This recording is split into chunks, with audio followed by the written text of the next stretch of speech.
जय Shri Swaminarayan. Good morning student. आज हम second chapter data and it's storage को आगे बढ़ाएंगे। तो पेज नंबर 15 में सेकेंडरी मेमोरी से बाकी था, तो वहाँ से हम कंटिन्यू करेंगे। तो हमने पहले प्राइमरी मेमोरी देखा, उसमें रैम और रोम देखा, ठीक है। अब है secondary memory. Secondary memory or auxiliary memory is a permanent memory that cannot be directly accessed by the CPU. Data from secondary memory has to be copied to the RAM before it can be used. Secondary memory does not need power to keep data permanently, so it is used to store programs and data for long. It is much slower than primary memory. ये माध्यमिक memory कहा जाता है। ये स्थायी memory है जिसे हम परमानेंट मेमोरी नहीं कह सकते। सेकेंडरी मेमोरी का डेटा रैम से कॉपी किया जा सकता है। इसे डेटा रखने के लिए पावर की आवश्यकता नहीं होती है, मतलब उसको पावर नहीं चाहिए, इसीलिए उसका उपयोग लंबे समय तक डेटा और प्रोग्राम के लिए रखा जाता है। प्राइमरी मेमोरी से स्लो है, मतलब वो प्राइमरी मेमोरी से बहुत ही स्लो है, धीमी है।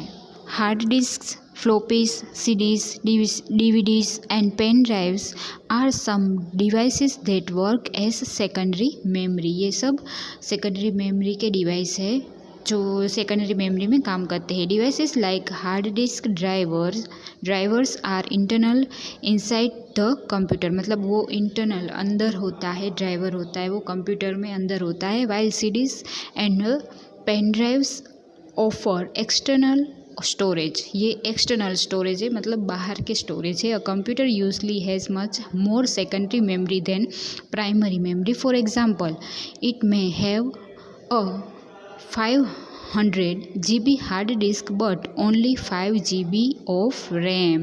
एक कंप्यूटर पर ये सेकेंडरी मेमोरी है वो ज़्यादातर होती है।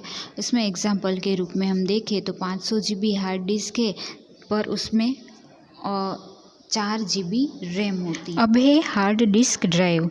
This is the main permanent storage device inside a computer and stores its programs and data.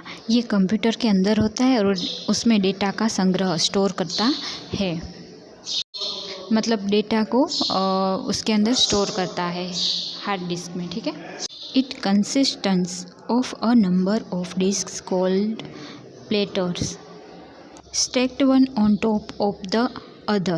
The platters are coated with a magnetic material. The ones and zeros of data are stored on the platters as tiny magnets with different properties. इसमें कई सारे disc होते हैं जिसे platters कहा जाता है, जिसे एक के ऊपर एक स्टैक किया जाता है। यह प्लेटर्स है वो चुंबकीय मैग्नेटिकल मटेरियल में होता है, मतलब चुंबकीय मटेरियल में होता है।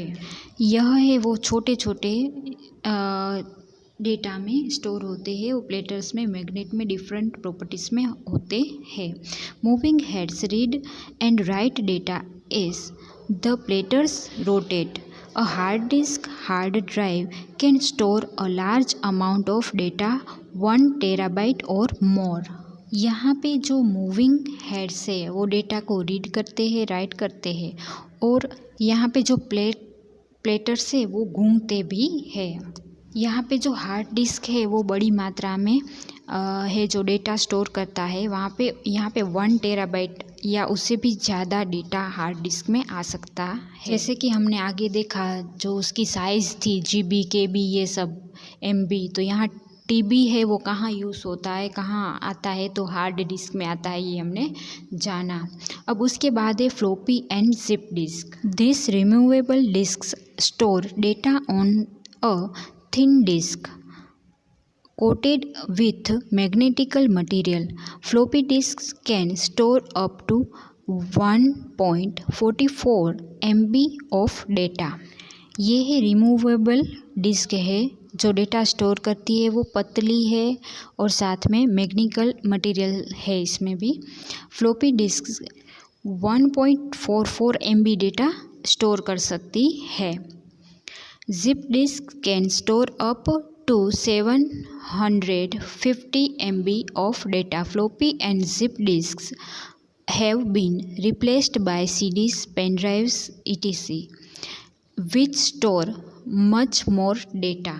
जिप डिस्क है वो 750 MB तक डेटा स्टोर कर सकती है, और ये फ्लॉपी डिस्क और जिप डिस्क है ज़्यादातर CD पेन ड्राइव को रिप्लेस करने के लिए, मतलब उसमें से डेटा इसमें डाल के फिर उसको रिप्लेस करने के लिए यूज़ होता है। ठीक है, अब 16 पेज नंबर में CD एंड DVD। CD मतलब कॉम्पैक्ट डिस्क एंड DVD मतलब डिजिटल वर्सटाइल डिस्क और digital video disk. DVD and CD are used as permanent storage. ये परमानेंट स्टोरेज है, इसमें परमानेंट हम स्टोर कर सकते हैं कुछ भी, मतलब वीडियो है या ऐसा कुछ भी। अ CD usually holds 700 MB of data. ये वो 700 CD है, वो 700 डेटा स्टोर कर सकती है। और DVD holds much more data. DVD है वो ज़्यादा डेटा स्टोर कर सकती है। DVD कितना, तो 4.7 GB तक वो कर सकती है। To use this disk the computer needs a drive that can read and write this disc.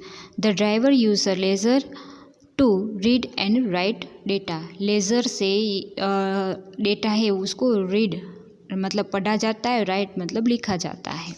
उसके बाद है पेन ड्राइव। ये हम बहुत यूज़ करते हैं ना, इसमें मेमोरी चिप होती है पेन ड्राइव में। देखो आप पिक्चर में देख सकते हो कि अंदर क्या होता है। हम बाहर से ही देखते हैं तो बाहर से कैसा लगता है, और अंदर से ऐसे मेमोरी चिप होती है। A pen drive is a small removable storage device. ये रिमूवेबल स्टोरेज डिवाइस है, मतलब अंदर हम पेन ड्राइव में कुछ डेटा स्टोर करते हैं, उसके बाद हमें वो डेटा नहीं चाहिए तो डिलीट भी कर सकते हैं, मतलब रिमूवेबल स्टोरेज डिवाइस है। It uses a chip called flash memory to hold data permanently. इसमें एक चिप होती है, उसमें डेटा है वो परमानेंटली स्टोर होता है। So it is also called a flash drive. उसे क्या कहा जाता है, फ्लैश ड्राइव कहा जाता है। It can hold several gigabytes मतलब GB of data. It is used for backing up and transferring data. हम है इसमें GB से डेटा आता है, हमें पता है ना कि इस GB बोलते हैं तो 8 GB है, 12 GB है, ऐसा पेन ड्राइव आता है, 2 GB का आता है, 4 GB का आता है, तो उस तरह से पेन ड्राइव आता है। वो GB में ही स्टोर कर सकता है। और इसको ट्रांसफरिंग मतलब डेटा है वो एक कंप्यूटर में से दूसरे कंप्यूटर में लेना है तो उपयोग करते हैं हम पेन ड्राइव का, इस तरह से होता है। उसके बाद है SSD, solid state drive. This storage device uses flash memory to hold data permanently. इसका उपयोग परमानेंटली होल्ड करने के लिए डेटा में उपयोग होता है। यहाँ पे आप उसका पिक्चर देख सकते हो। It can be used like a hard drive as it has no moving parts. It is faster than a hard drive. ये है वो हार्ड ड्राइव जैसा होता है पर हार्ड ड्राइवर से फास्ट होता है। Hard drives fail when there are problems with their moving parts. Hard drive fail हो जाता है, उसमें प्रॉब्लम आ जाता है उसके मूविंग पार्ट में। SSDs do not have this problem. इसमें SSD में ये प्रॉब्लम नहीं होता है। However they are very expensive, पर ये एक्सपेंसिव है मतलब थोड़ा कॉस्टली होता है। तो ये हमारा चैप्टर यहाँ यहीं पे ख़त्म होता है। उसकी एक्सरसाइज है वो अब हम करेंगे, ठीक है। तो सबसे पहले पेज नंबर 17 ओपन करना है। इसमें ट्रू फॉल्स है, उसका ऊपर वाला हमने मैच और फिलिंग द ब्लैंक्स का ली थी, अबे ट्रू फॉल्स। तो सबसे पहला है all computer data is represented by combination of ones and zeros, तो उसमें आएगा ट्रू। उसके बाद सेकंड है 1 megabyte represent as more data than 1 gigabyte, ये फॉल्स आएगा, ठीक है। उसके बाद थर्ड है RAM and ROM are types of random access memory, ये भी फॉल्स है। उसके बाद फोर्थ है secondary memory is permanent memory, ये है ट्रू, हमने पढ़ा था ना। उसके बाद है a pen drive stores data on a magnetical disk, ये भी फॉल्स है। ये सब हमने चैप्टर में पढ़ लिया है ना। उसके बाद 6 है data on CDs and DVDs is read using laser. Laser से ये वो रीड करता है, तो ये ट्रू है। अब उसके बाद पेज नंबर 18 में ओपन करना है। इसमें डी वाला है वो हमें नहीं करना है, ई वाला करना है। उसमें है चूज़ द करेक्ट ऑप्शन। तो फर्स्ट है which will take the most space. ज़्यादा स्पेस कौन लेगा? तो 10 पेज टेक्स्ट में, 10 मिनट ऑफ म्यूज़िक में, picture taken on a phone, उसमें से कौन सा आएगा? 10 मिनट म्यूज़िक में ज़्यादा स्पेस लगता है। उसके बाद सेकंड है which of this can be read but not changed. Read कर सकते हैं पर चेंज नहीं कर सकते, तो रोम में ये होता है, इसलिए बी में राइट करना है। उसके बाद थर्ड है the time taken to access data in two different locations is the same in case of. उसमें रैम या रोम आएगा, तो दोनों आएगा, तो सी में टिक करना है, रैम एंड रोम। उसके बाद फोर्थ है when power is switch off data is lost from a. जब पावर चला जाता है तो कौन सा ये इसमें हार्ड डिस्क, रैम या रोम में डेटा लॉस हो जाता है? तो हमने देखा था रैम में, तो बी में राइट करना है। उसके बाद 5 है when a computer starts the first program is run from the hard disk, RAM या रोम, तो इसमें फर्स्ट आएगा हार्ड डिस्क। ठीक है, तो ये आपकी एक्सरसाइज है, वो सब आपको टेक्स्ट बुक में ही करनी है। और आपकी जो एग्ज़ाम अभी होगी, तो उसमें कंप्यूटर की एग्ज़ाम होगी, उसमें फर्स्ट एंड सेकंड दोनों चैप्टर आएंगे, और उसमें मैंने जितनी एक्सरसाइज करवाई है उतना ही आएगा। ठीक है।